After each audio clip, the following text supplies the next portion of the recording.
ole với na hianin kabula hian mizo boxing lama kan fighter thak thar tila athar lampang fenkia a oma ama hi thale lama golden ring a in hek tu te zinga fighter pakhat ania voina komna hun kan nei do na ani fenki thale a in hek tu ra hani bo cha lok na sa to em ken po cha na sa khop maya ma in alet deu thoin ken po cha na sa ni so tournament dang khel tur a in alo mong khop mai ani training hi I enge in routine deu be da ren za ta vel nge in chana in ban hun ti ve kha jing hi daruk le chan ve kan chana class takhi chu dari le chan ve kan banga ma se enge extra ve la ka ti thina wang hinin dar ko le tem ti belan ka ho thina jing hi chu lai lam pang hi chu li le chan ve hin kan chana dar nga le chan ve hin kan banga extra hi dar sari achangin dar ya thing te po ka ti thin training tai ma hle mai a tha a alom oma ani tunge I fight pui don I competitor tu Nicholas Valal hum hi ma inin tum to em mani district championship kan kan tum to a to van do thak takin ka hne lo maya ani tun chu ma hianin I hne I in ring em tun chung chu ka hne ngei to kan ring kan po cha na tha ma sa ai khan ne tong confuse he me confuse hi apoi mo ani tun I boxing career ti la bulin chan chan in chan chho chan che ani a ta hianin tunge thop ber che a support thabe che ni ai sha ni support tha hlom khop me ka chung de hen chuan anu le pa ni support tha khop me a tournament ka khel don nei te henin enge ele in tha dam doi vel nen hen min englo thina a tha thil tha tin reng hi min kan phak ang tok hi min sop sok ve thina chuanin ka chung te dang ani te lampang po he min fui tha nge pachar te ani tani te help on min fui tha englo chu ni me ani dai te hi I follow ve em plan te ne dai tak hi chu ka eng lo ka koi tak hi ka kat over ngai lo wa enge ai tlem tóc ni me enge thei tha ka I vela ni me lem ka pe don chuan ani enge chome tui ti de arsa asa hi engtia sia min nge tui ti akan alu tomato vel na kan ko hen tui ka ti ani I asa ai to atu nge la siam tui be apa ani apa chuan in I fai do na piang in asa kan che em kan em chuang lo ole alo ong tu ani le I englo tuna I boxing career a hian eng chen na thui nge thlen tui I tu Olympic vel kheli chu kan tum ve a tum chu I thei in ring reng em ring te ma ka thian chi chuan theyang tai ma khi apoi mo lu to ka tiro in career a hian in tum pe ngoi hi angai ve a ani tuna hianin I khoi academy ani training sete boxing academy son ka training ani ani coach na dot che em do de khot me coach mon te chan eng tin tak hian nge dot thin che sei do de top coach man te kana dot top pa ani in training lai le training lo lai hian I adwa dan che a in angem adang lam nge dang ka dang lam em pun gara chung lo training lai chuan nge min thil vel min thila nge kan ti su lai vel te ka min thila ni me hậu ngay te ni om thi nem cũng về thấu thấu về rượu rượu hậu về rượu rượu ngay kha mình ni chân là phải phong kiến thấy đó chứ ni em ani le mania khan chana ma te kha kan interview thawa chu ta an zo na kan zo te zinga pakhat ka zo ve ru che a vacancy la omem anu he na phal chi lo mi the ni ani anu lo phal ta se ông ta trốn về mấy ông ta trốn về ạ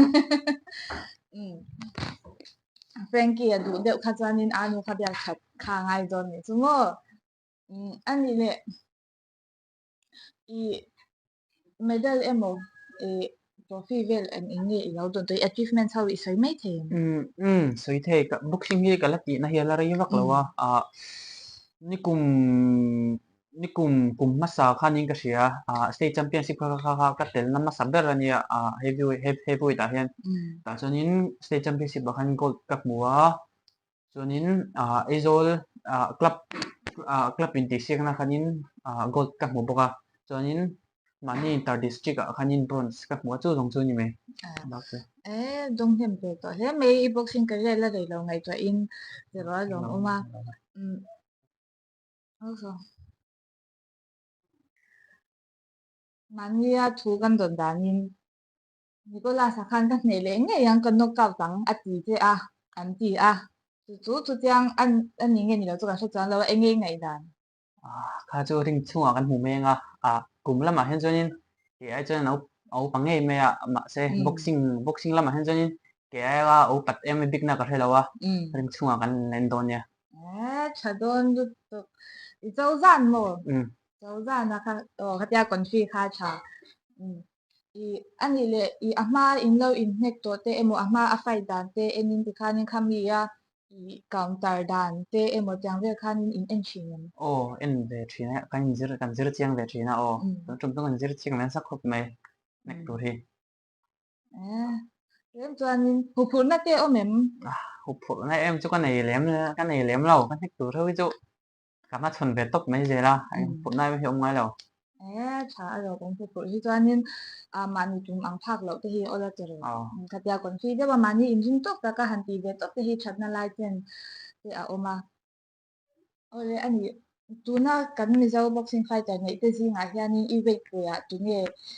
I ma chon chak de ka weight pu ya chuanin unico hi ni mai ta nek chak dar chu I ani le lo nek to a tu nge he hi chu I ka tum pui tu dik ta kan ni I atle ma fight har sa han ti ve de te in wen ka weight pu ya hen chuanin unico ka har sa ka di per mai ka tum to chuan ani chuanin in fight po hmu no mang chau le chau in tum tok tak chuan unicola sapo kom chu acha kom he mai te ro kom huna enge I nang ma a te a hu phur te ani yama chau che MT te khai lo en ve anga kan kom thei te ani chuan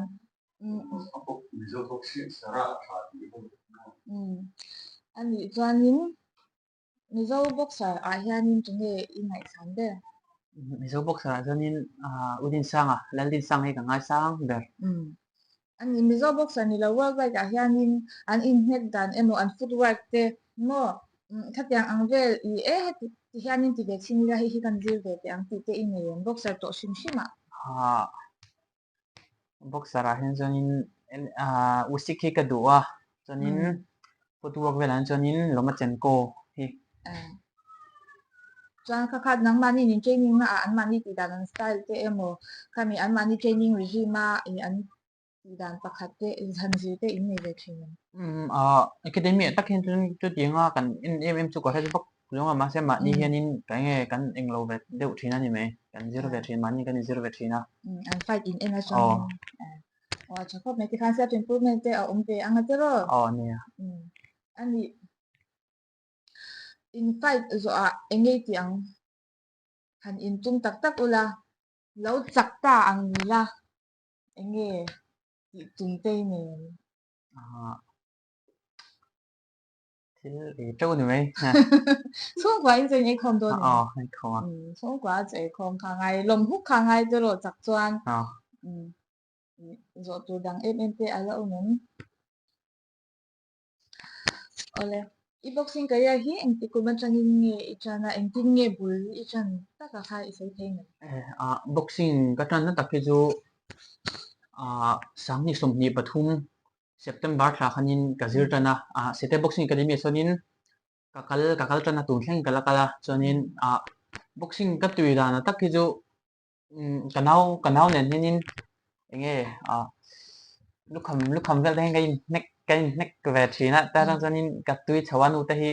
boxing glove te ka le te ka nge na la tang khanin kakal chho ve ni chai chung te nan tui pui thei se a lo mom he mai